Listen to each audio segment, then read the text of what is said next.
My girlfriend took my savings to travel the world, then broke up with me. Now she's crying while I built a life without her.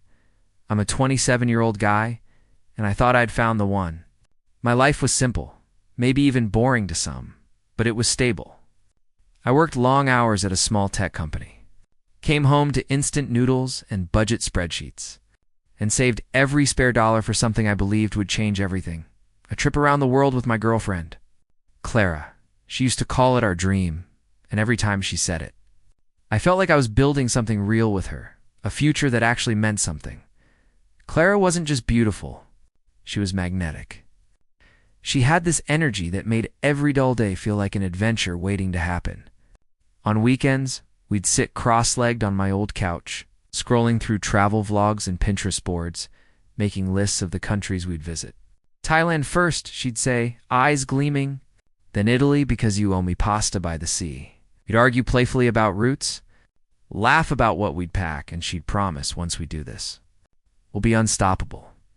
I remember those nights clearly, the soft hum of my laptop, the faint buzz of city traffic outside, and her head resting on my shoulder as we talked about sunsets in Santorini. It wasn't just a trip to me. It was proof that love and hard work could build something lasting. For years, I lived frugally. No fancy clothes, no big nights out. My friends joked that I was saving for a wedding, not a trip, but I didn't care.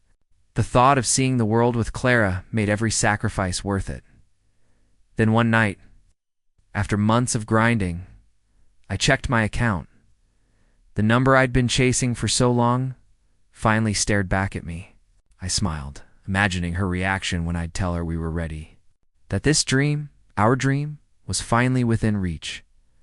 When I told Clara that I'd finally saved enough for our trip, she jumped into my arms, laughing like a child. "You actually did it?" she said, her voice trembling with excitement. "We're really going?" I remember nodding, heart pounding with pride. That night, we spread maps across my kitchen table, the glow of my laptop reflecting in her eyes as we planned the route: Thailand, Italy, Greece, and maybe even Japan if our budget allowed. We spent hours comparing flights and hostels, eating cheap takeout while dreaming big.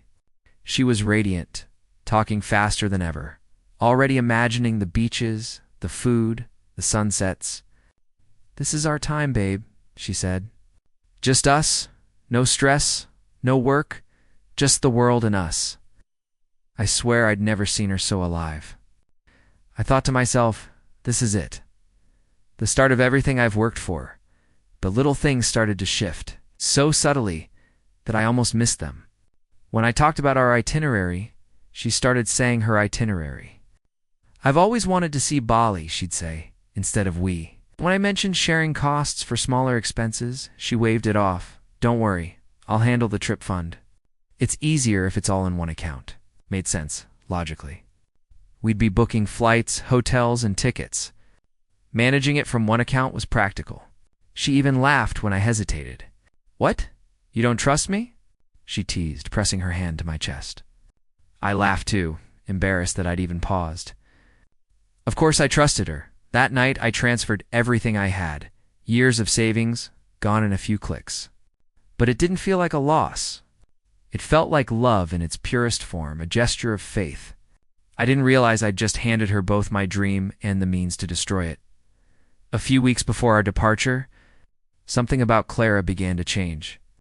It wasn't sudden, not at first, just small things that felt off. She stopped talking about the trip as much.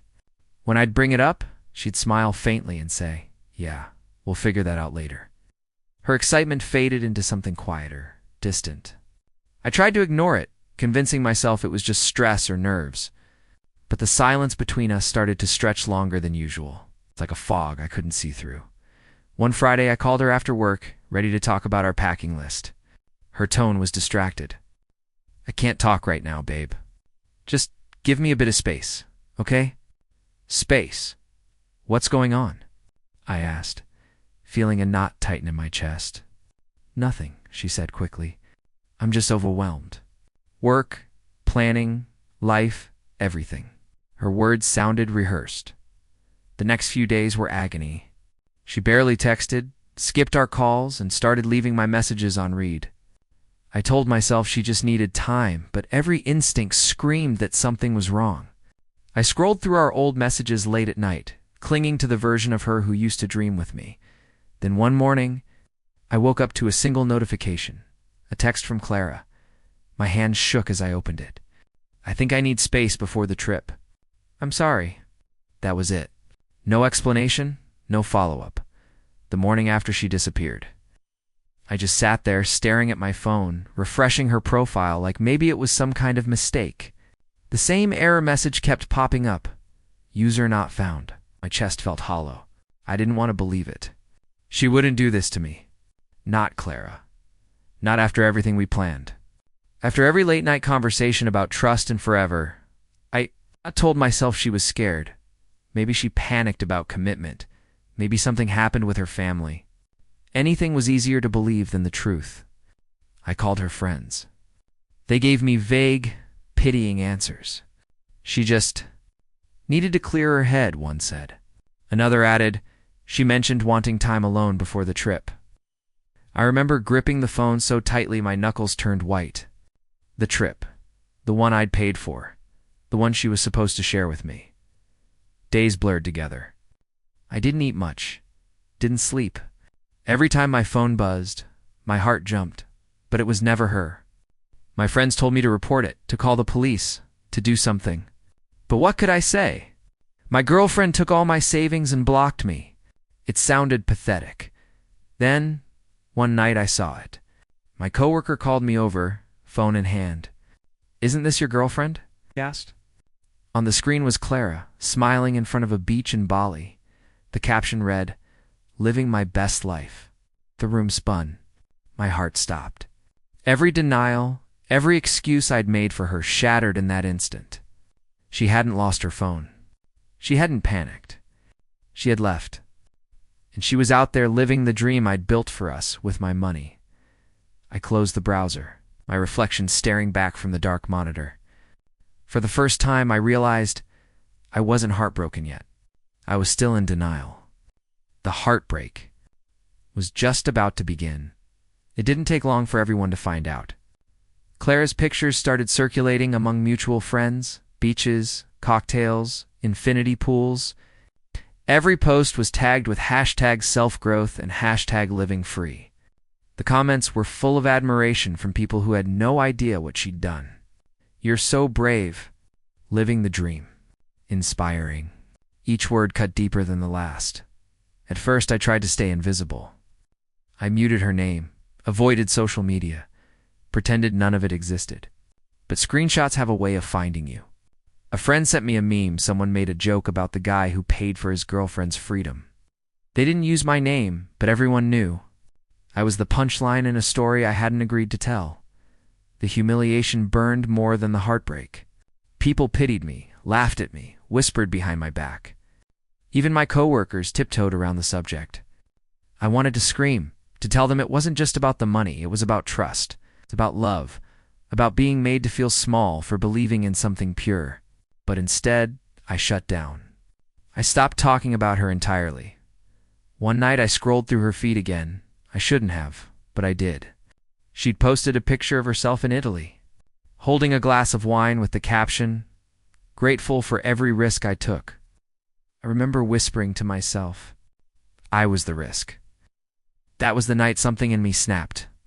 I deleted her number, blocked every trace of her online, and made a silent promise to myself. I wouldn't beg, I wouldn't chase, and I sure as hell wouldn't let her see me broken.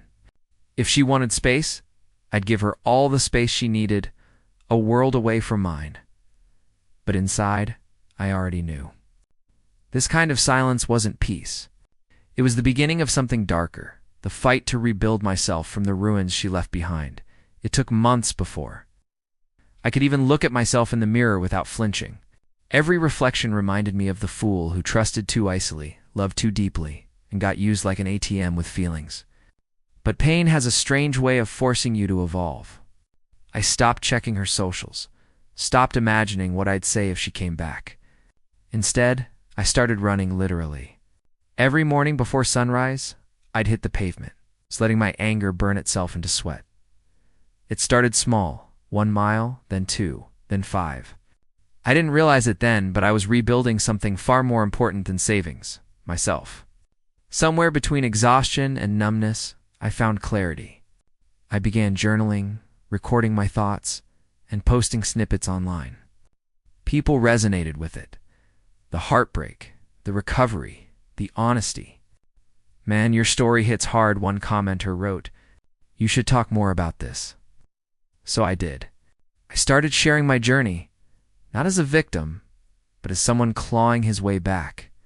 I talked about saving again, traveling solo, finding peace in isolation. It was never meant to be content, but somehow it grew. My posts turned into blogs, then videos.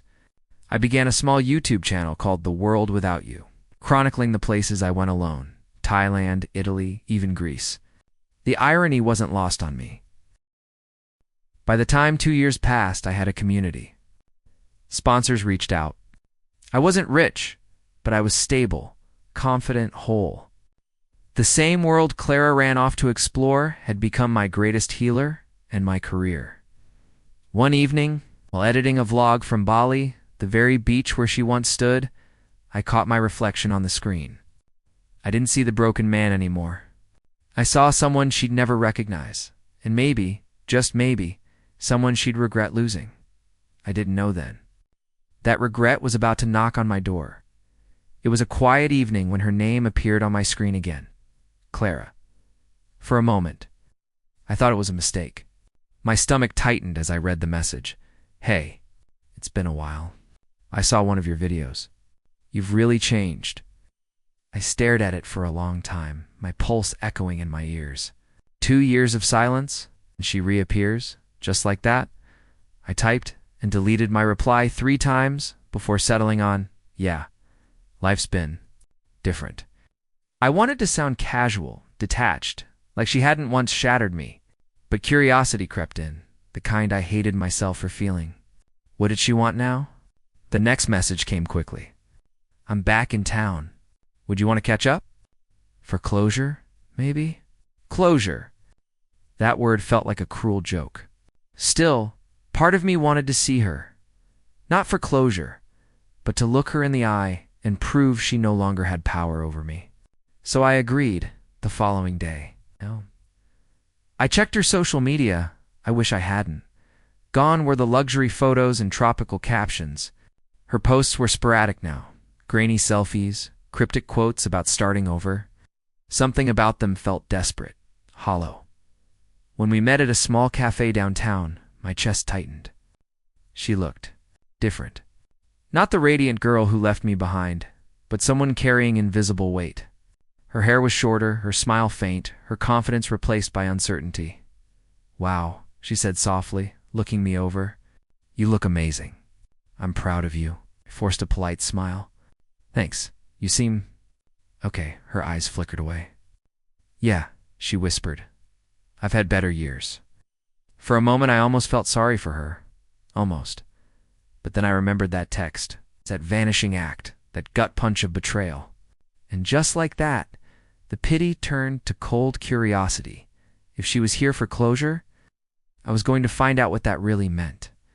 We sat across from each other at that tiny cafe table, the hum of espresso machines and soft chatter filling the space between our awkward silence.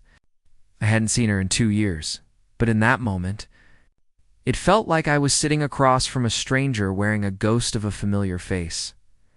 Clara stirred her coffee without drinking it, eyes darting between me and the cup. "You probably hate me," she said finally. I took a slow breath. "Hate takes energy," I replied. "And you already took enough of that," she winced. I could tell she wasn't used to this version of me, the one who didn't crumble when she spoke. "I messed up," she said, voice cracking slightly. "I thought traveling would fix me, but it didn't. Everything fell apart. I just wanted to be free." I nodded, letting her words hang there. "Free from what, Clara? Love? Responsibility? Basic decency?" She looked down, and for a moment, I almost felt cruel. But then she continued, "I ran out of money halfway through. Had to couch hop, take odd jobs. It wasn't what I expected. There it was, the truth, stripped of filters and hashtags. Her adventure had turned into survival. "I'm back home now," she said quietly. "Trying to start over. It's just hard." Her eyes glistened as she looked up at me. "You were always good to me. Maybe too good." I didn't answer. The cafe smelled like burnt coffee and rain-soaked concrete. But underneath it all was that old, dangerous nostalgia. She leaned forward, almost whispering, "I didn't come here to use you again. I just needed to see you." I met her gaze, steady and unflinching. "Good, because the man you left doesn't exist anymore." Her lips parted like she wanted to say something, but I stood up instead. "Take care of yourself, Clara," as I walked out. Her reflection lingered in the window behind me, small, faded, and finally powerless. A week passed after that cafe meeting, and I thought that was the end of it. But one night, just as I was editing a new video, a notification popped up, a message from Clara. My chest tightened as I read it. "Can we talk?" "Please, I really need someone right now." Against my better judgment, I agreed. Curiosity still had a faint pulse in me, even if love had died long ago. When she arrived at my apartment, she looked even worse than before. Thin, pale, the kind of exhaustion that no amount of sleep can fix. She clutched a crumpled envelope like it held her entire life inside. "I don't have anywhere else to go," she said softly, eyes glossy with tears. "Everything's gone, and I just didn't know who else to call." I'd let her sit. For the first time, she told me everything, the part she'd hidden behind her perfect pictures. After she took my savings, she traveled recklessly, trusting strangers and chasing validation. One guy she met overseas convinced her to invest in a startup that turned out to be a scam. Another stole what little she had left.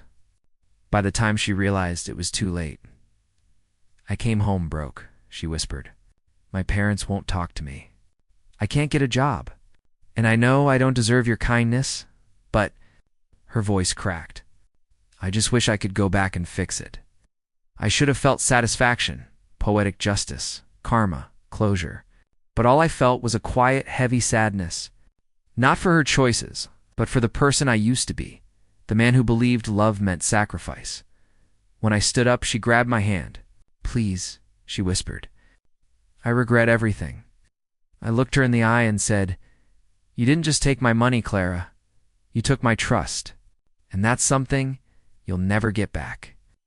And as I closed the door behind her, I finally realized she'd hit rock bottom.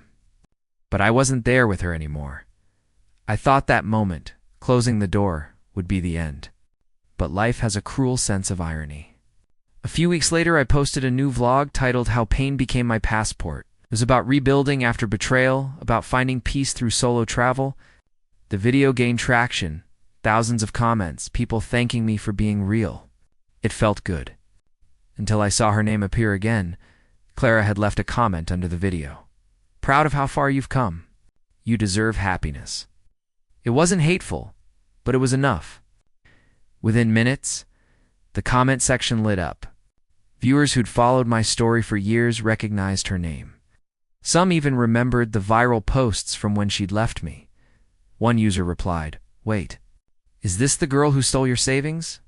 Another chimed in, "She's got some nerve showing up here." The thread exploded. Her comment became a battlefield of judgment and outrage. I didn't say a word. I didn't need to. By morning, screenshots were everywhere. Reddit, TikTok, even travel forums.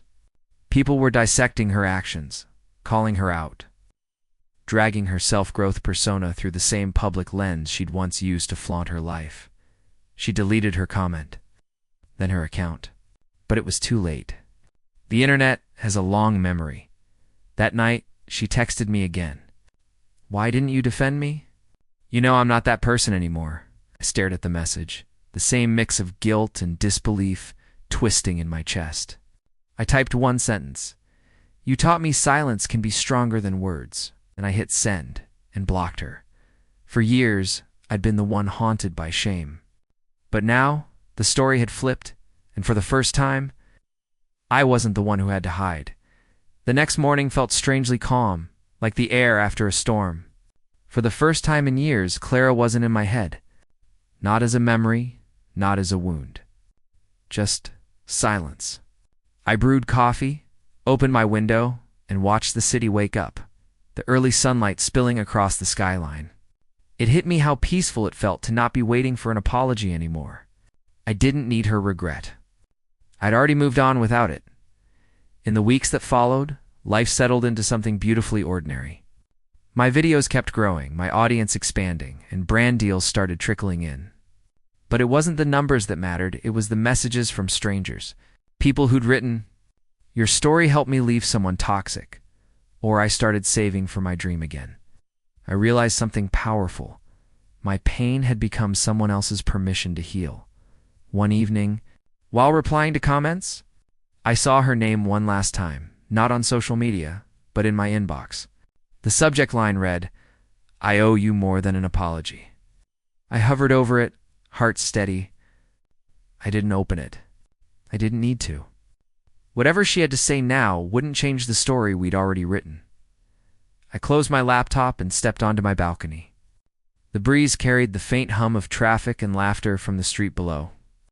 Somewhere out there, Clara was still searching for the peace she thought she'd find in distant countries. And maybe in a way I hoped she'd find it, just not with me. My phone buzzed again, a message from someone new, someone kind, someone who didn't remind me of the past. As I typed back, I realized something simple but freeing. Revenge hadn't healed me. Growth had. And sometimes the loudest kind of closure is living well without needing to explain why. It's been 3 years since Clara walked out of my life. And sometimes I still think about how much a single betrayal can change a person. Not in bitterness, but in clarity. I used to believe love was about sacrifice, about giving until it hurt. Now, I know it's about balance, respect, and choosing peace over chaos. These days, my life feels like something I built from the ashes. My travel channel has turned into a full-time career, and I've been working with charities that help people rebuild after financial abuse because, in a way, I know exactly what that feels like. I've been to the same places she once posted from: Bali, Italy, Santorini, but standing there alone, camera in hand, I realized the difference. She ran from herself. I ran toward mine. I remember one particular moment in Santorini, standing at the cliffside, watching the sun dip below the horizon. The same view we once dreamed of sharing. The sky burned gold and crimson, the waves crashed softly below, and for the first time, I didn't feel her shadow behind me. Just peace. Just me. A few months ago, I ran into an old friend who mentioned Clara's back in town, still struggling, still searching. I didn't ask for details. Some stories don't need logos. Last week, I found myself at the airport, the same terminal where we'd planned our first flight together. Except this time, I wasn't waiting for anyone. I was boarding a plane to Japan, my dream, my terms. As I looked out the window, I smiled, thinking, she traveled the world to escape herself. But I rebuilt my world to become someone better. And somewhere between takeoff and sky, I realized she gave me the greatest gift of all. She left.